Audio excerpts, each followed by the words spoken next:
రాకాలోకంకి స్వాగతం. ఈ కంటెంట్ మీకు నచ్చినట్టయితే లైక్ చేయండి, మీ బంధుమిత్రులకు షేర్ చేయండి. ఇప్పటి వరకు సబ్స్క్రైబ్ చేసుకోకపోతే సబ్స్క్రైబ్ బటన్ని నొక్కండి, అదేవిధంగా బెల్ ఐకాన్ని కూడా తప్పనిసరిగా నొక్కండి.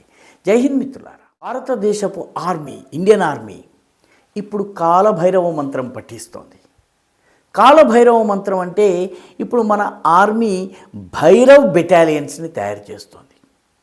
కాలభైరవులు శత్రు విధ్వంసం, శత్రు వినాశనం చేసేటటువంటి అపారమైన సామర్థ్యం ఉన్నటువంటి ఆధునిక టెక్నాలజీని, యుద్ధ పటిమను, వ్యూహరచనను ఈ మూడిటి యొక్క సరిమేళవింపుతోటి భైరవ్ యూనిట్స్ని తయారు చేస్తుంది. ఈ భైరవ్ యూనిట్స్ని తయారు చేయడం ద్వారా దాదాపు 1,00,000 డ్రోన్లను ఏకకాలంలో ప్రయోగించగలిగేటటువంటి సామర్థ్యాన్ని మన సైన్యం సంతరించుకుంటోంది.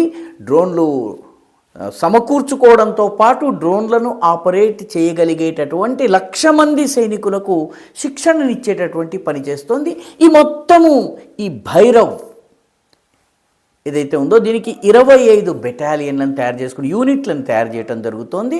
ఈ 25 యూనిట్లు గత సంవత్సరం అంటే 2025 ద్వితీయార్థంలో ఈ పని ప్రారంభమైంది. ఇప్పటికే 15 యూనిట్లను తయారు చేయడం జరిగింది. మరొక 10 యూనిట్లు త్వరలో వస్తాయి. ఇవి వచ్చినట్లయితే ఈ దేశపు సరిహద్దులన్నిట అవసరం రాగానే 1,00,000 డ్రోన్లను ఏకకాలంలో ప్రయోగించి శత్రు విధ్వంసము, శత్రు వినాశనం చేయగలిగేటటువంటి సామర్థ్యాన్ని మన సైన్యం సమకూర్చుకుంటోంది. అందుకే మన సైన్యం కాలభైరవ మంత్రాన్ని పఠిస్తోంది అని చెప్పొచ్చు.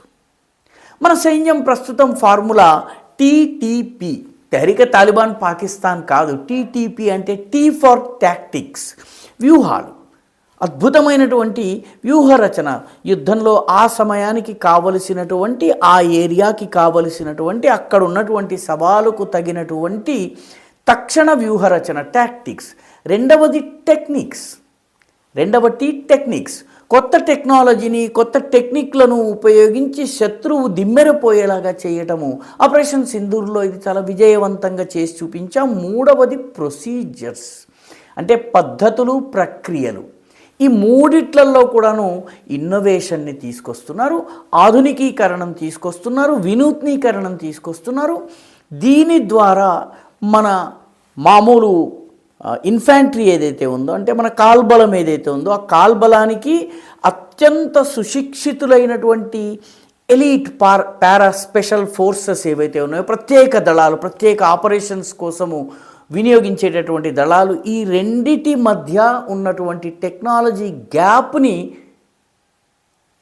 తగ్గించేందుకు ఈ భైరవ్ బెటాలియన్స్ పనిచేస్తాయి. ప్రతి బెటాలియన్ నుంచి 200, ప్రతి వింగ్, ఆర్మీకి సంబంధించినటువంటి అన్ని విభాగాల నుంచి 250 మంది చొప్పున ఎంపిక చేసి వీళ్లకు మొత్తము ప్రస్తుతము ప్రపంచంలోని వివిధ దేశాల్లో డ్రోన్ల ఉపయోగం ఏ రకంగా జరుగుతోంది, ఆధునిక టెక్నాలజీ ఉపయోగం ఏ రకంగా జరుగుతోంది, టాక్టిక్స్లో ఏ రకమైనటువంటి మార్పు వస్తుంది, దీని నుంచి ఇటీవలి కాలంలో మన దేశం ఎదుర్కొంటున్నటువంటి రకరకాల సవాళ్ళు, అది పహల్గాం కావచ్చును, లేకపోతే చైనా యొక్క దుస్సాహసాలు కావచ్చు, వీటి నుంచి పాఠాలు నేర్చుకుని ఈ భైరవ్ బెటాలియన్స్ని తయారు చేయడం జరుగుతోంది.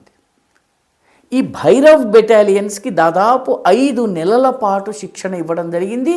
ఈ శిక్షణనిచ్చిన తర్వాత ఈ ఎంపిక కూడాను రాజస్థాన్ సరిహద్దు ప్రాంతంలో, రాజస్థాన్ యొక్క టెరెయిన్, అక్కడ ఉన్నటువంటి భౌగోళిక పరిస్థితులు, వాతావరణ పరిస్థితుల గురించి తెలిసినటువంటి వాళ్ళని అక్కడ యూనిట్లలో చేర్చడం జరిగింది.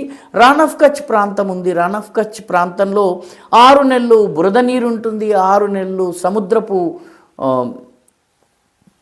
నీళ్లు లోపలికి వస్తాయి. కాబట్టి అటువంటి ప్రాంతాల్లో అక్కడి పరిస్థితుల్ని తెలుసుకున్నటువంటి వాళ్ళను, దాన్ని పూర్తిగా అవగాహన ఉన్నటువంటి వాళ్ళని, సన్స్ ఆఫ్ సాయిల్స్ అన్నటువంటి కాన్సెప్ట్లో వాళ్ళని ఎంపిక చేయటం జరిగింది. అదేవిధంగా ఈ 5 నెలల శిక్షణ ఇచ్చిన తరువాత వీళ్ళని రంగంలోకి దింపటం జరుగుతోంది. ఈ భైరవ్ బ్రిగేడ్ యొక్క లక్ష్యము నిజానికి రెకీ చేయటము, అంటే ప్రత్యర్థికి సంబంధించినటువంటి కార్యకలాపాలు కానీ, గతివిధులు కానీ, వాళ్ళకు సంబంధించినటువంటి వాళ్ళ మనం అటాక్ చేయాలనుకున్నటువంటి లక్ష్యాలు కానీ వీటన్నిటిని కూడాను రేడార్లకు అందకుండా వెళ్ళి రికనైజాన్స్ చేసి రావడానికి రెక్కీ, మనకి నక్సలైట్లు చాలా అందించినటువంటి పదం ఇది రెక్కీ అనేది.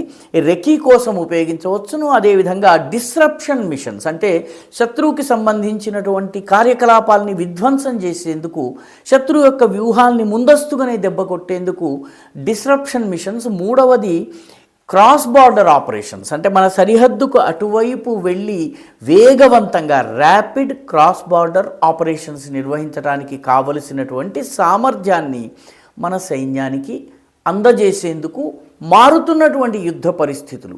ఇదివరకులాగా ఇక్కడి సైన్యం అక్కడికి వెళ్ళి దాడి చేయటం ఈ రకంగా ఉండదు. కాబట్టి ఈ ర్యాపిడ్ ఆపరేషన్స్ నిర్వహించడానికి కావలసినటువంటి నైపుణ్యాన్ని ఈ భైరవ్ యూనిట్స్ ద్వారా అందజేయటం జరుగుతోంది. Targeted precision strikes, accurate intelligence gathering, స్పష్టమైనటువంటి ఖచ్చితమైనటువంటి గూఢచర్యం చేసి సమాచారాన్ని సేకరించటము, అదేవిధంగా పిన్ పాయింటెడ్గా శత్రువు యొక్క ఆయువు పట్ల మీద సరైన దాడి చేయటానికి వీలుగా కావలసినటువంటివన్నీ కూడా చేయటం జరుగుతోంది. నిజానికి ఈ మొత్తము ఈ కాలభైరవ్ భైరవ్ బ్రిగేడ్స్ ఏవైతే ఉన్నాయో ఇటీవలి కాలంలో మనం చేస్తున్నటువంటి ఆపరేషన్స్ అన్నీ కూడా చూసినట్లయితే రుద్ర బ్రిగేడ్ అని ఒక బ్రిగేడ్ని తయారు చేయడం జరిగింది. అది కూడాను శివుడి పేరే ఉంది. అది కూడాను రుద్ర తాండవం చేసి శత్రువుని విధ్వంసం చేసే ఉద్దేశంతో ఆ బ్రిగేడ్ని డెవలప్ చేయడం జరిగింది. అదేవిధంగా ఈ అన్ని ఆర్మీకి సంబంధించిన వివిధ రంగాల మధ్య నేవీ కావచ్చు, ఎయిర్ ఫోర్స్ కావచ్చు, ల్యాండ్ ఆర్మీ కావచ్చును, ఇన్ఫాంట్రీ కావచ్చు, ఆర్టిలరీ కావచ్చు. ఆర్టిలరీ అంటే పెద్ద పెద్ద గన్స్ని ఉపయోగించి చేసేటటువంటి యుద్ధం కావచ్చు, టెక్నాలజీ కావచ్చు, వీటన్నిటి మధ్య సమన్వయం కోసమే ఇటీవలి కాలంలో రాజస్థాన్లో ఎక్సర్సైజ్ అఖండ ప్రహార్ని నిర్వహించడం జరిగింది. ఈ అఖండ ప్రహార్ని నిర్వహించే సమయంలో నేవీ, ఎయిర్ ఫోర్స్, అదేవిధంగా ల్యాండ్ ఆర్మీ ఈ మూడు కలిసి దీన్ని నిర్వహించాయి. అప్పుడు మనం నోటామ్స్ కూడా జారీ చేశాం. దాదాపు 1500 కిలోమీటర్ల వరకు, 2000 కిలోమీటర్ల వరకు కూడాను మనము నోటీస్ టు ఎయిర్మెన్ అంటే మీరు విమానాల్ని గనక ఈ సమయంలో ఈ ప్రాంతంలో గనక పంపించినట్లయితే వాటికి మా బాధ్యత లేదు, ఎందుకంటే మేము ఆపరేషన్ నిర్వహిస్తున్నామని చెప్పి మరి మనము ఈ అఖండ ప్రహార్ని నిర్వహించాము.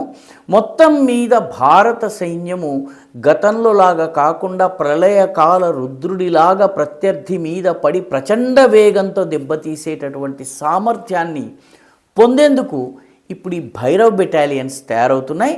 మొత్తం మీద ఇండియన్ ఆర్మీకి సంబంధించి ప్రస్తుతము ఒక జయమంత్రాన్ని జపిస్తుందని చెప్పాలి. ఈ జై అనేది JAI, జే ఫర్ జాయింట్నెస్. వివిధ విభాగాలు సమన్వయంతో పనిచేయటము. ఆర్మీ, ఎయిర్ ఫోర్స్ ఎవరికి వారు వేరువేరుగా కాకుండా అందరూ కలిసికట్టుగా టుగెదర్ కలిసి పనిచేయటం, జాయింట్నెస్ ఒకటి. రెండవది ఆత్మనిర్భరత. సైన్యంలో కావలసినటువంటి పరికరాలు, ఉపకరణాలు, ఆయుధాలు స్థానికంగా తయారు చేసుకునేటటువంటి ఆత్మనిర్భరతను పెంచుకోవడము. మూడవది ఇన్నోవేషన్, వినూత్నీకరణ. కొత్త కొత్త విధానాలను, కొత్త కొత్త పరికరాలను కనుగొని వాటిని ఉపయోగించటము, శత్రువు ఊహించలేని రీతిలో దెబ్బతీయటం. ప్రస్తుతము ఇండియన్ ఆర్మీ ఈ జై మంత్రాన్ని జపిస్తోంది. J for jointness, A for ఆత్మనిర్భరత, ఐ ఫర్ ఇన్నోవేషన్. అందులో భాగంగానే 1,00,000 డ్రోన్లతో కూడినటువంటి ఈ భైరవ్ బ్రిగేడ్లను తయారు చేయడం జరుగుతోంది. ఇటీవల ఆపరేషన్ సింధూర్లో కూడాను డ్రోన్ యుద్ధం యొక్క ప్రాధాన్యం ఏంటన్నది మన దేశంలో ఉన్నటువంటి వాళ్ళకి అర్థమైంది. పాకిస్తాన్ యొక్క వ్యూహాలన్నింటినీ మనం పచ్చడి చేయగలిగాము. కాబట్టి రానున్న రోజుల్లో మనం ఇటువంటి జయమంత్రాలను, జాయింట్నెస్, ఆత్మనిర్భరత, ఇన్నోవేషన్, ఈ మంత్రాలను ఇండియన్ ఆర్మీ పదే ఉచ్చరించబోతోంది. ఈ జయమంత్రం ద్వారా విజయం సాధించబోతోంది. ఈ వీడియో మీకు నచ్చినట్టయితే లైక్ చేయండి, షేర్ చేయండి, ఈ ఛానల్కు సబ్స్క్రైబ్ చేయండి. మీ అభిప్రాయాన్ని కమెంట్ల రూపంలో తప్పనిసరిగా పంపించండి.